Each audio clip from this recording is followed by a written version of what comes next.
Hello everyone, চলে এলাম নতুন বছরে নতুন একটি ভিডিও নিয়ে। হ্যাপি নিউ ইয়ার সবাইকে। আজ এসছি Kolkata Galiff street pet market বা পশু পাখিদের বাজার বলতে পারো। বাট আমরা এখানে এসছি কোনো পশু পাখি কিনতে নয়, আমরা নেব ব্রাজিলিয়ান লাকি হুড একটা গাছ নিতে।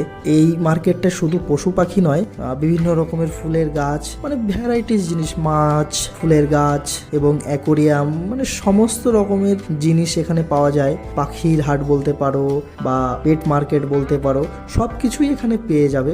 এত ভিড়ে দুজনে চ্যাপ্টা হয়ে গেছি, তবু আমরা ঘুরে ঘুরে বাচ্চা কুকুর দেখলাম, ঘুরে ঘুরে পাখি দেখলাম, ঘুরে ঘুরে বিভিন্ন রকমের মাছ দেখলাম, অ্যাকোরিয়াম দেখলাম।